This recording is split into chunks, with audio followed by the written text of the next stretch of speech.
Hello, this is your host, Mr. Straight Talk.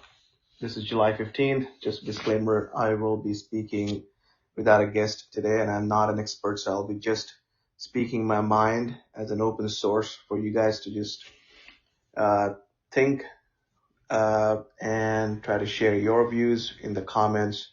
And then, uh, so we'll be, it was interesting that 2020 presidential candidate from the Democratic Party, Mr. Joe Biden, he proposed his fascinating $2 trillion climate change and infrastructure plan 24 hours ago. And it was a pretty big, robust plan. And I was trying to read through that entire plan and try to come up with some questions and, try to see uh, certain, try to look at a bigger picture uh, and see if it's something uh, that might be truly successful, or uh, should people ask questions, or should we ask for more explanations, uh,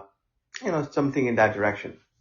So uh, let's just try to cover a few points, and then hopefully if you have time, then we can probably uh, I'll probably talk about you know President Trump hinted at his plan of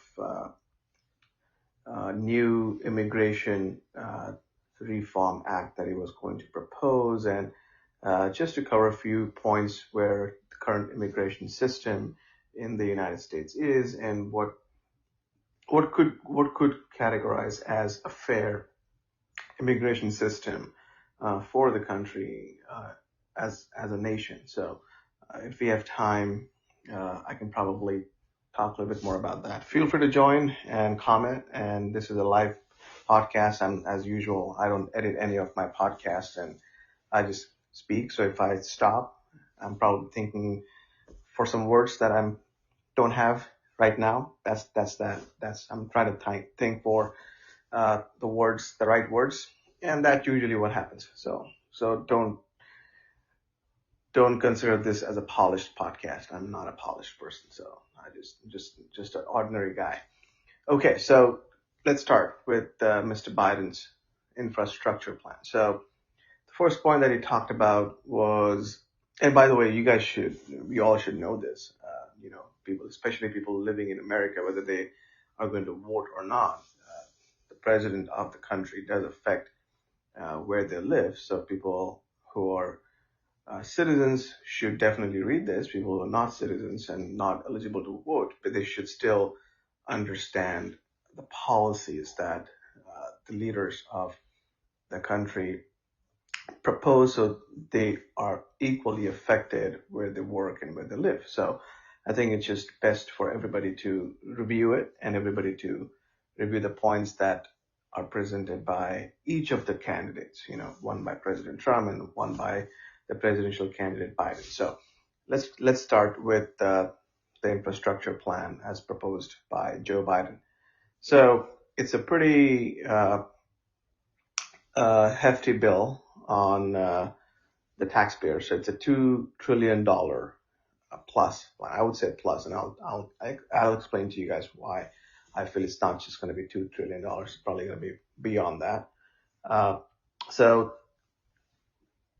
if Joe Biden becomes the president, he is proposing that the entire United States uh, could become carbon neutral by 2050. So that means there's not going to be positive emissions in the environment by anything that lives, or a company or a person, or anybody that, or any structure or any entity within the country will not be emitting more uh, you know CO2 emissions in the environment by 2050. Well, that's a good vision for the environment, but uh, we all have to understand that between 2020 and 2050, sorry, apologize, there are 30 years.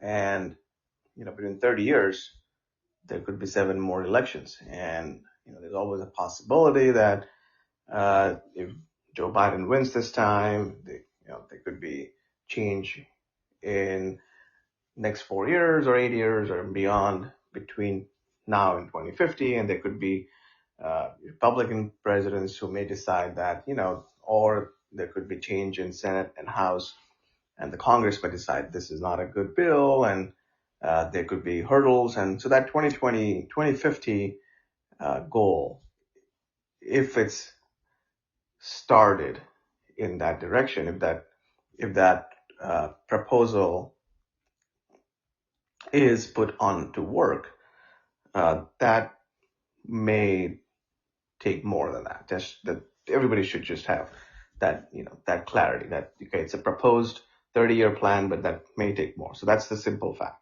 Okay. Within that plan, Biden also is proposing that companies which generate power, so companies which produce electricity, should be carbon neutral by 2035. So, electricity, we got to think about the basic concepts behind electricity is, there is source of heat. It converts water to steam. The power of steam turns to turbines, and that's how generates electricity. And that electricity is then transferred to the grid, and then it's sent to power stations, and ultimately we get it through our utility companies. So that process of generating heat to steam, converting water to steam, and then eventually turbines and electricity. Currently, we use in the United States, we use coal, we use natural gas, and we use pretty less hydroelectric power, some solar, wind. So Joe Biden is proposing that by 2035, all electricity or power companies should be producing electricity, should not be emitting any positive CO2, and should be all carbon neutral. Well, let's talk about the concept of renewable energy. I think at this point we need to also, it's a great concept. I think we know we are heading in that direction, but there are a couple things that we hope that if this gets into action, we hope the government also improves certain things which can help the renewable energy companies and the renewable energy sources and the equipment, not the sources are infinite, the equipment to be more efficient. So let's talk about the solar panels. So, solar panels, we know right now, they're basically made by, if you fuse coal and high quality quartz, which you mine. So that's, again, you got to mine those quartz. So it's not like it doesn't generate any sort of CO2. So you're mining from mountains, you're mining coal, and you're fusing coal with quartz, a high quality quartz, not sand, but high quality quartz, which you got to mine too. And then at a high temperature, you then make those solar panels. The problem with that is they generate, right now, you can imagine what goes on to create those panels. So coal, quartz, furnace, and then panels. So if we are generating this much CO2 just to build the panels, then those panels need to be more efficient, because, okay, if I'm putting in, I know that I'm going to create X amount of CO2 and release that in the environment for the greater good of not putting 10x in the environment in future. I need that panel to be efficient. I need that panel to last longer, and I need that panel to be cheap so that can be used by people. So I think at this point, the panels are not that efficient. So, NASA has sent its rover into space, and those panels are highly efficient, but those are too costly. So I think there's a wide gap between non-efficient panels, efficient panels, which can generate uh, much powerful efficiency in terms of generating electricity, those are still not able to be uh, reached to people, for household purposes and all. So I think if the government can do something where they can find maybe Joe Biden can do that, or you know, the elected president can do that, I think that'll be much helpful. We know that okay, to build the panels, it's not that environmental friendly, but if that panel is much more efficient. It's not going to crack that easily. It's not going to get damaged that easily, and it's going to be much more efficient to number of hours. You got to, I mean, we all have to understand that solar panels are only efficient to the number of hours in the day that they get exposed to sun. So for that limited number of hours within the day, especially it gets worse in winters and under cloud cover. If those panels can be more efficient to generate the energy and eventually that energy be converted into electricity, then I think it's a win-win. So I think we may have to, uh, the government may have to push into, uh, R&D for the companies who do these kind of panels, and they may have to give them incentives for that. So I think that might be something that the government will have. I think putting a proposal out there is good, but I think moving actively to get to that ultimate goal is also important. We just can't be using the current inefficient panels. It's not going to help us to go that route. So then comes the wind energy. So wind energy, if there's no wind, there's no electricity. We all know that. So it has to be placed in high windy areas.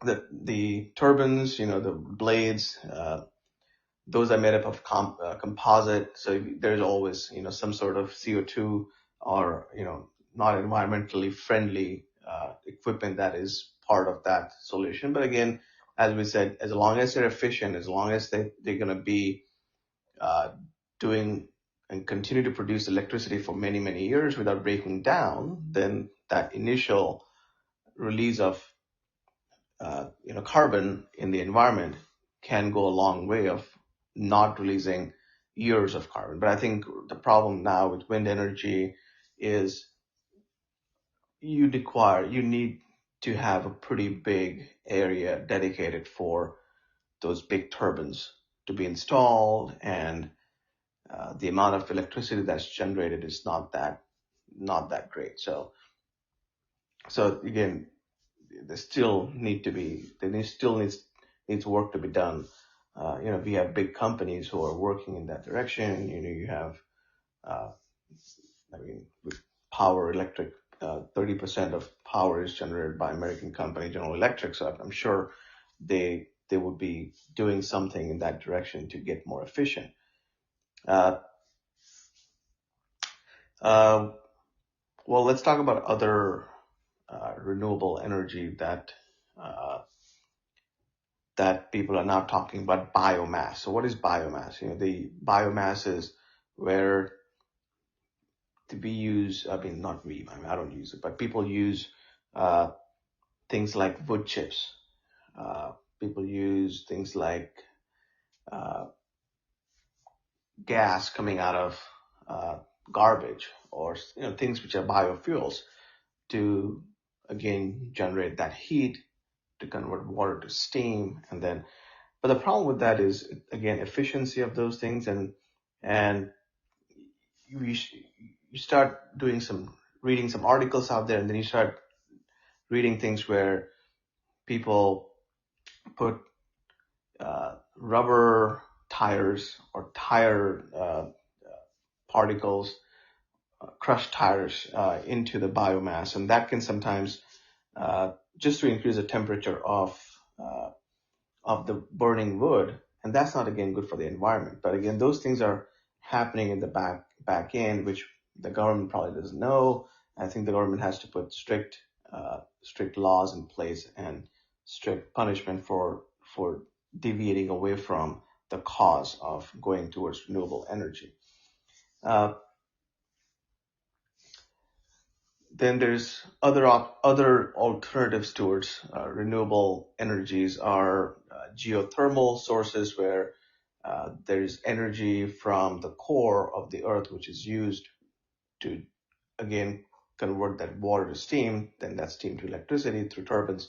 So that is something, again, you got to find certain areas within the country which are active volcanic eruption sites. So you can't really put a geothermal plant in an area which doesn't have volcanoes. So that's not going to work. So again, those have limitations to that.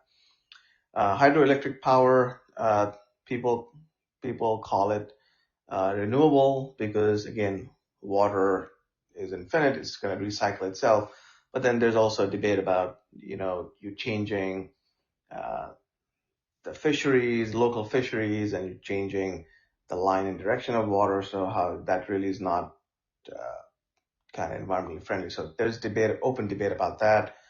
Uh, our EPA has added uh, nuclear source or nuclear energy as renewable. So again, that's also open for debate based on the nuclear waste. So that again, there's a lot of work that needs to be done. So just putting a proposal by Joe Biden that the power electric companies need to be carbon neutral by 2035 is a very nice proposal, but I think the government needs to really start working from day one to make sure that the companies get the right, incentives or uh, they're pushed, motivated to get into that direction of making renewable energy uh, that equipments we have more efficient. I mean, we want to have more efficient panels. We want to have more efficient windmills. We want to have more efficient solar panels. Ultimately, solar energy is probably going to be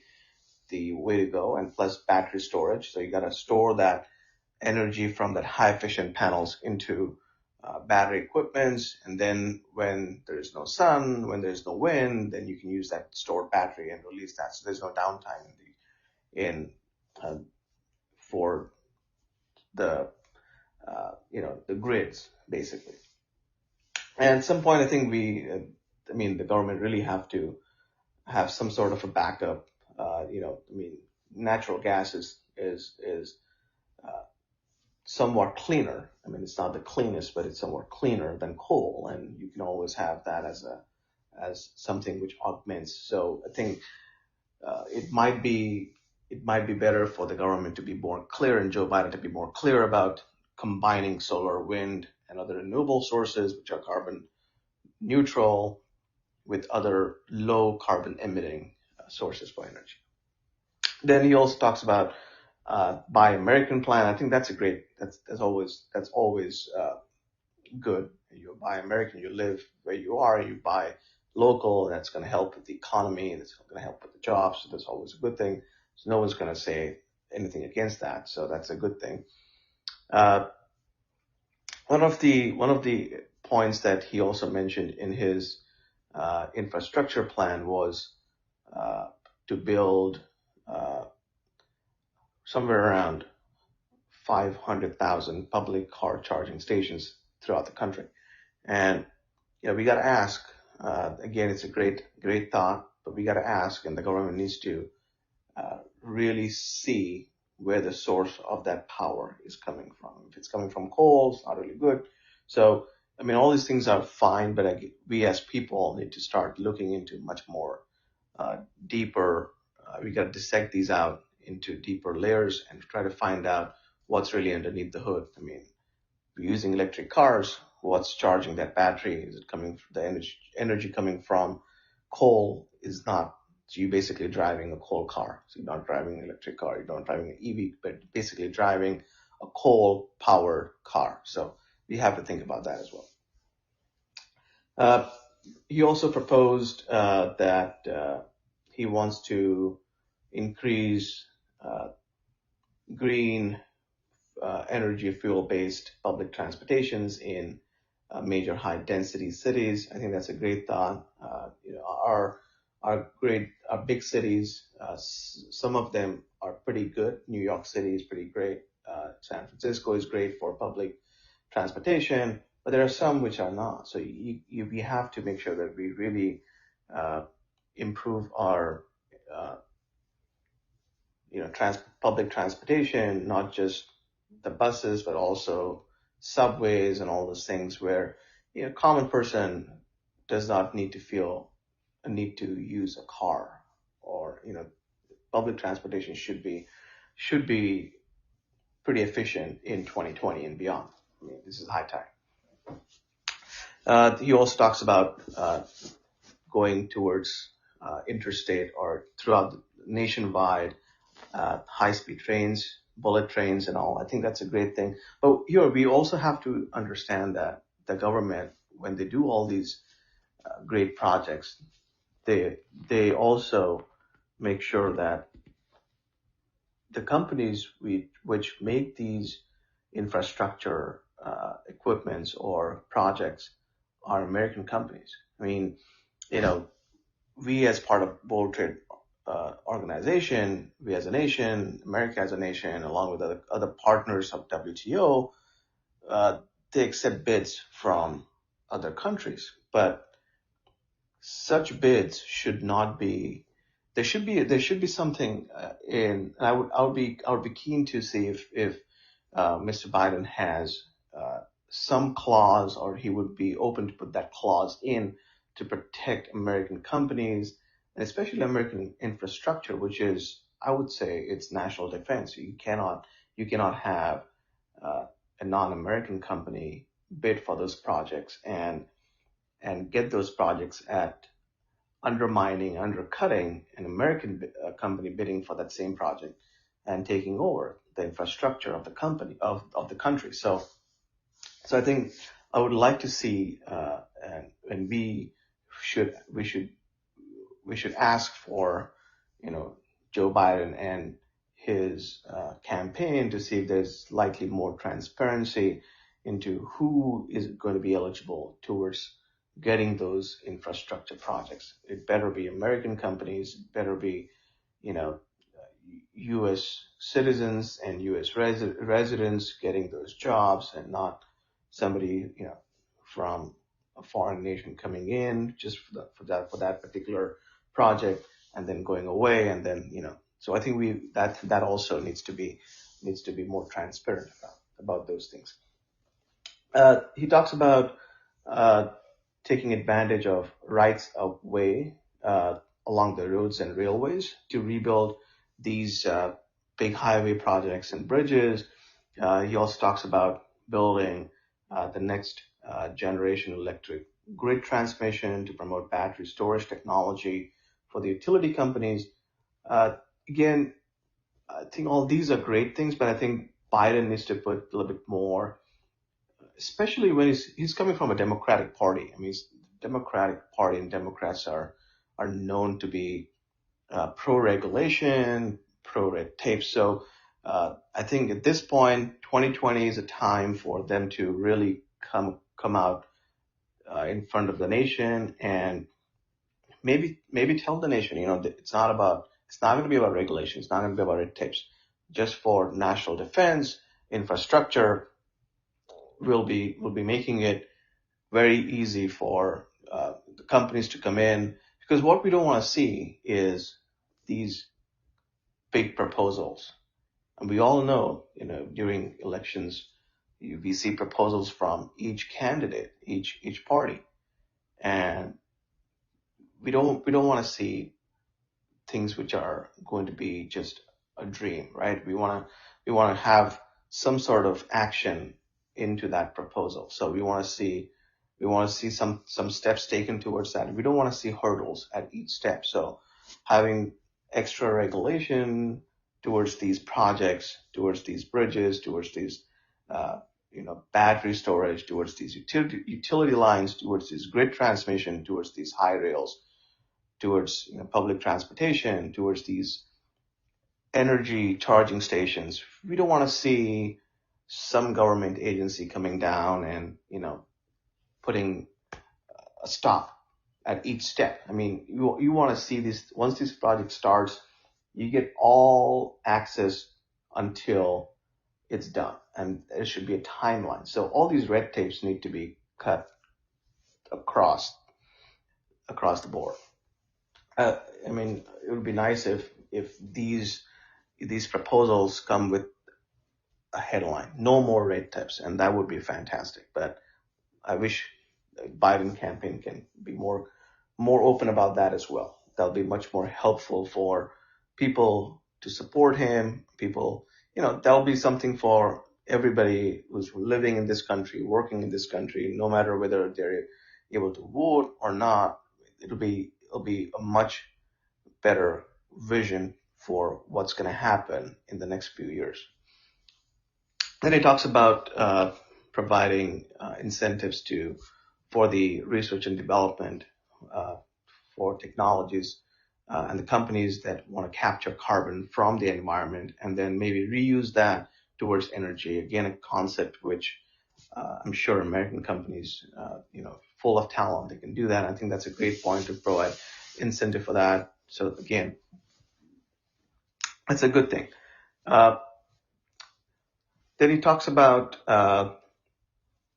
doing some upgrades. And this is just to make the current buildings within the country and newer homes to be much more energy efficient. So there are 4 million buildings, and he wants to weatherize 2 million homes to improve their efficiency. So they burn less electricity, they have cleaner air within the insides of the house. So people living in the house, working in buildings, they breathe cleaner air. And, I think I feel the point for this particular point, for this particular goal was, this particular uh,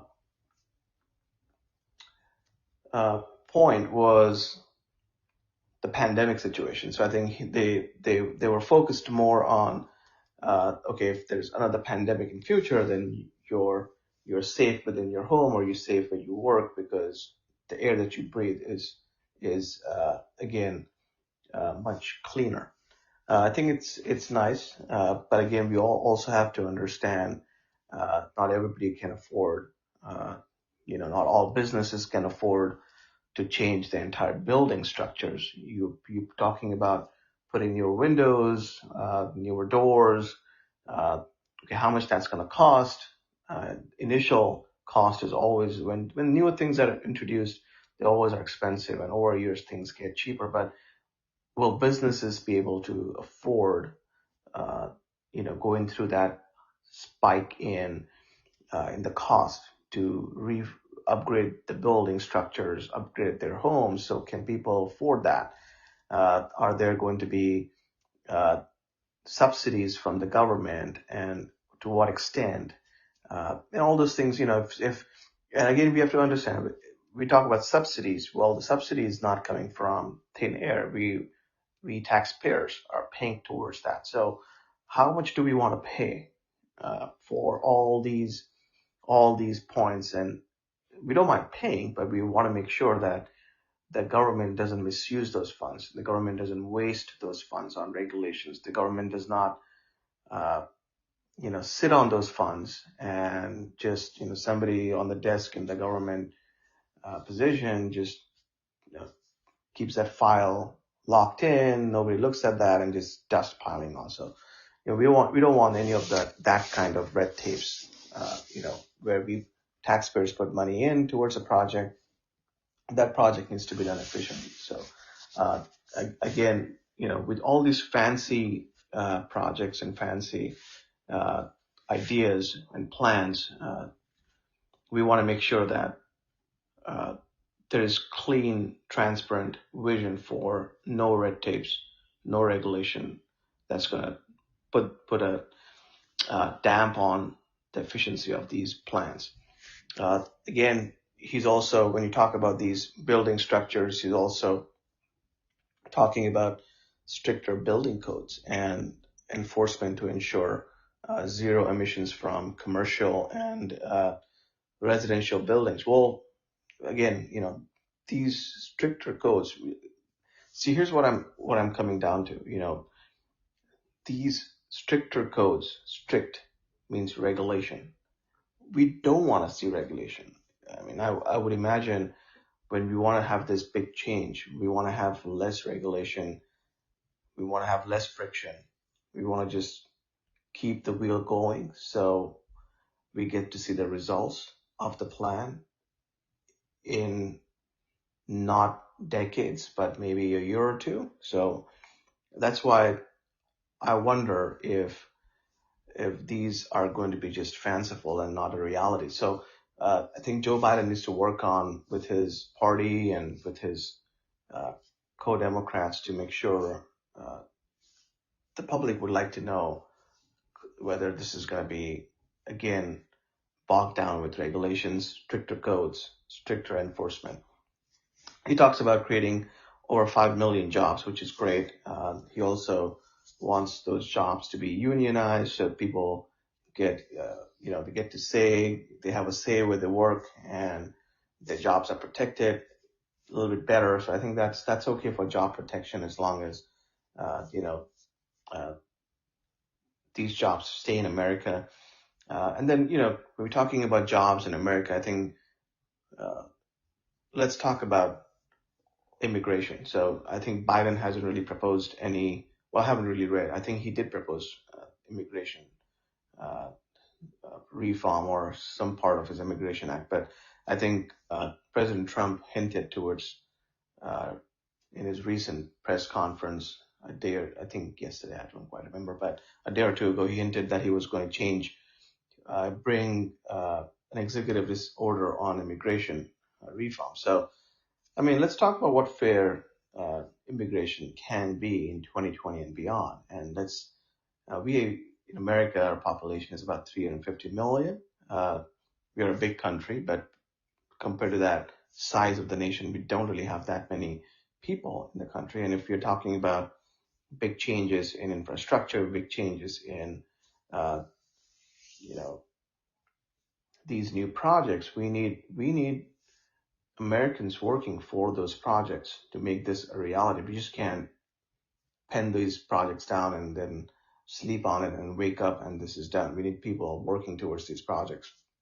So, I think what is fair immigration in 2020? So we all know, uh, you know, we have certain percentage of people who are uh, called in legal terms illegal aliens. I think that's an unfair term. I don't think anybody should be called an alien.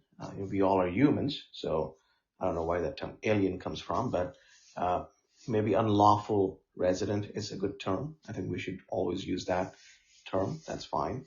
But again, it's people chose to come to this country because of the American dream. So we all are living that dream. So it's not a bad dream to have, and people want to have a good life for themselves and their family.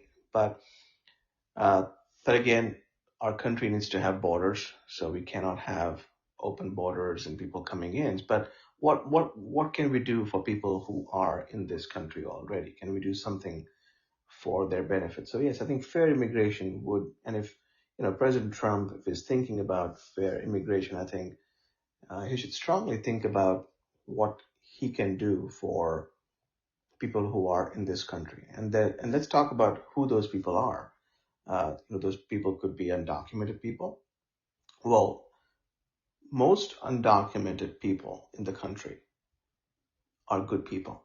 I mean, there's always bad apples, wherever you go, but you can't label, Mr. President, you cannot label all undocumented people as bad people. So that's first thing that you should change, and you should be willing to uh, give, maybe 2020 is the year where you say whoever is in this country is going to be welcomed, is going to be given a chance towards citizenship, whether that's going to be a straight green card or maybe a work permit or something, but you're going to definitely get your path towards citizenship. And maybe 2020 is the year where whoever is within the borders of this country can all of their files can be looked at with that intention. Now, okay, if you choose, okay, if there are so many million people who are undocumented, there are so many million people who are on student visas, there are so many million people who are on work visas.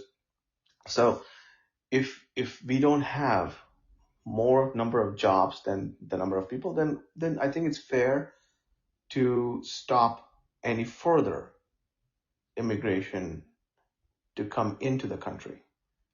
Because, I think if you are working on people who are in the country, then I'm sure your colleagues in the Congress would be okay for you to put a rule of stopping temporary immigration, except for certain humanitarian reasons that you can allow certain people to come in through asylum, for political asylum, or through cases of uh, humanitarian reasons, and that's fine. But in terms of additional work visas, additional student visas, maybe student visas an exception, but maybe work visas, you could put an end to that temporarily until you clear whoever is in the country.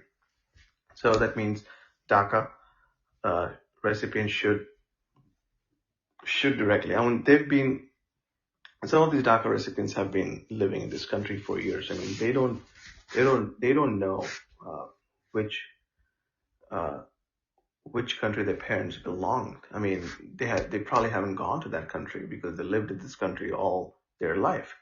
And I think it's only human to allow them to become Americans. I think that's part of just simple.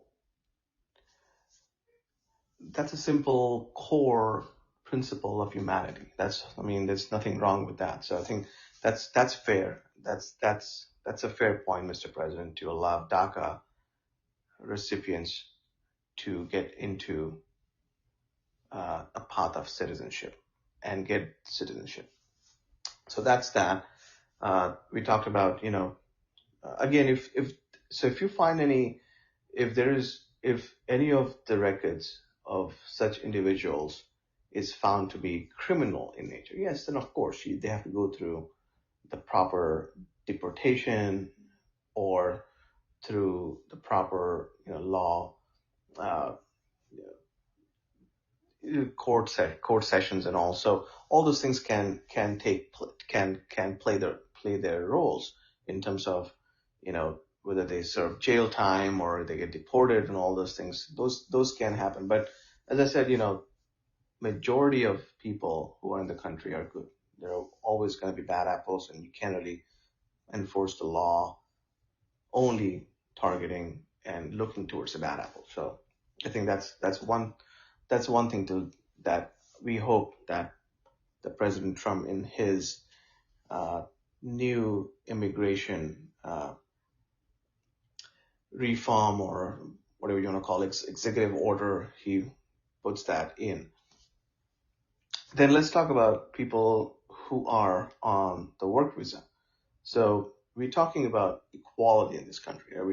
We're talking about uh, not to look at every person and not to look at what race he belongs to, not look at his facial or external appearance, not look at the color of his skin, not look at whether he is a male or a female, whether he can speak English or not look at any of that stuff, but just look at his soul and talk to his soul.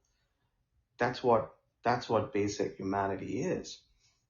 But if you look at certain aspects of the immigration system in our country, if you look at work visas, for example, if you look at H-1Bs, so you will find many people, many families in this country who have worked and extended their H-1B legally for over 15, 20 years. I mean, some of them have children who are born here and they're Americans by birth. Some of them are not born here and they came here with them as a foreigner on a foreign passport, and then they are dependents on their parents' visas. They went to American schools for their elementary school, then high school, and then college. But then when they come out of their when they graduate from college and universities, they don't get jobs because they got to go back to their home country. Their parents are here, but they have to go back. Uh, that's not fair. I think we all can agree on that. That's not fair. So, uh, why is that a problem in 2020? Why is there discrimination towards certain uh, certain workers from certain countries who come in and on the same visa status, but another person from another country can come in on that same visa and get a green card faster? I think that's unfair.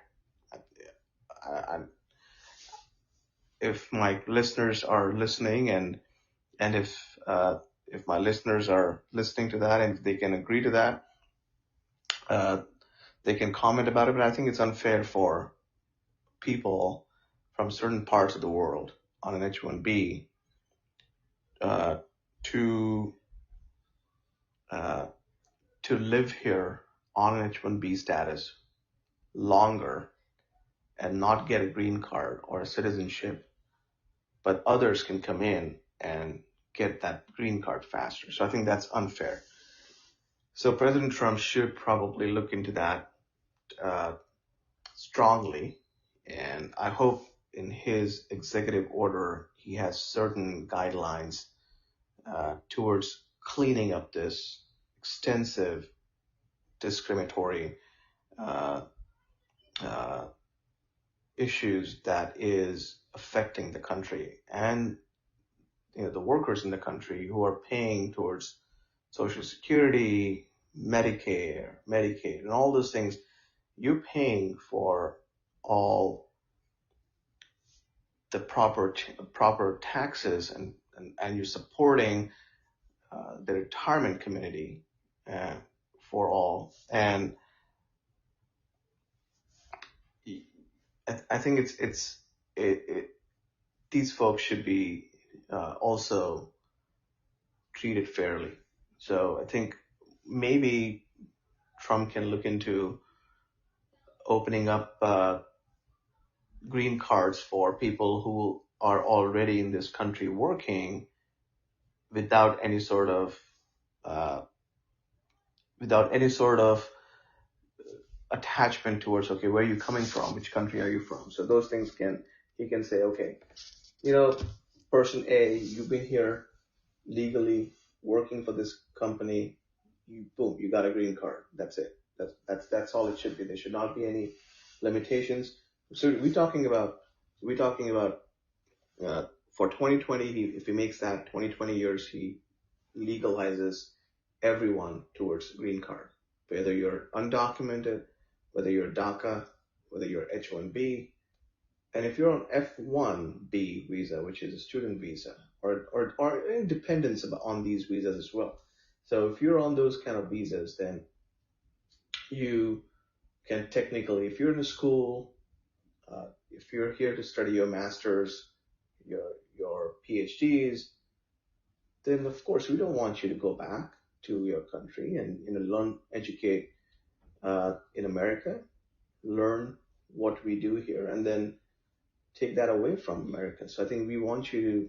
I think this is human population is the biggest infrastructure that we can see that can help to make this country grow beyond 2020. So we cannot kick people out who are talented or who love this country.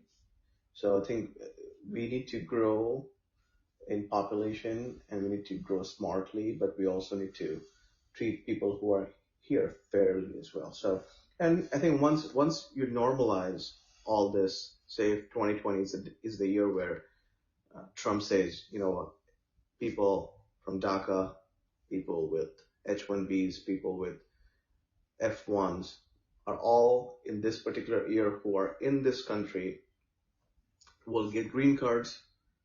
And then until they get that process, we're going to close that immigration. And if that immigration is clear, then we will open up, immigration again, and that could be merit-based immigration. I mean, that's of course. I mean, we're looking at uh, the world. I mean, look at the world.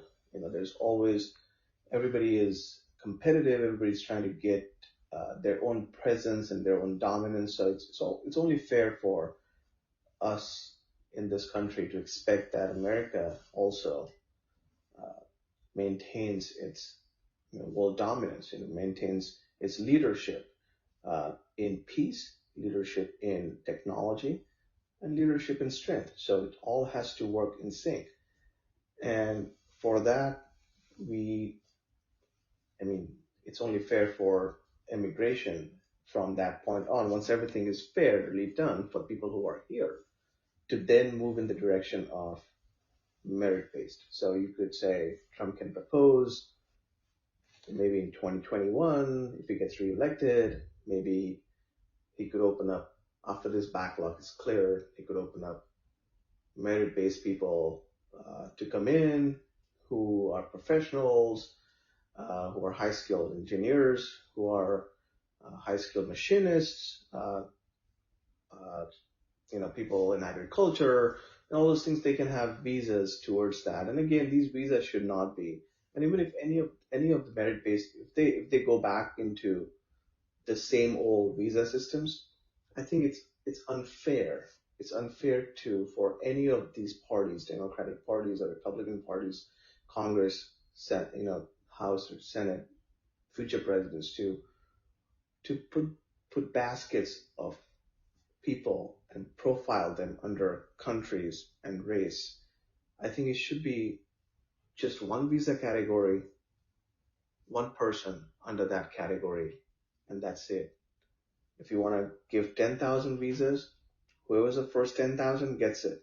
It shouldn't be first 10,000, but 50,000 are backlog, and then the 51st, uh, you know, uh, 51st thousand person comes in and he gets that visa ahead of that, uh, you know, 10,001 person. So that's something that is unfair. I mean, just because you belong to some country, you don't get it. You belong to a different country, you get it. So I think that's baloney. That should be taken out. That should be wiped out, and it should be complete, clear visa system. I think that's fair. So I mean, that's. I hope I guess we will hear what President Trump has to say for his immigration uh, act. So let's see what he has to propose, and let's hope it's going to be fair. Well, let's hope whoever comes in after November 3rd elections, if it's Joe Biden, then we hope we talked about his climate change and infrastructure plan. We hope that there's not going to be any uh, fancy and massive regulations and red tapes uh, and if President Trump gets reelected, we hope that he focuses on jobs. He focuses on uh, again, uh, both of the presidents, whoever comes in, both of these candidates focus on making uh, American jobs more secure, American technology more secure, uh, also cutting down red tapes and making immigration fair across the board. So I think that would take this country to, and that would maintain our world leader position. And especially, when we're seeing these things across, what's happening in terms of technology, forced technology transfer, IP theft and all those things. We gotta make sure that we secure our country and we secure our technologies too. So, and that comes with securing our people who are in the country. So, all right, with that, I hope you guys enjoyed. Uh, Leave some comments, and I'll follow my podcast on iTunes, and it's also on YouTube. And I'll be happy to read your comments, and maybe if I have some time, uh, we can we can chat. There'll be many more podcasts coming up with some interesting topics. Have some interesting guests lined up. But today, this was unscheduled. I just thought I read Joe Biden's proposal for the infrastructure plan, and I said maybe I should just chime in on something. So hope you guys enjoyed.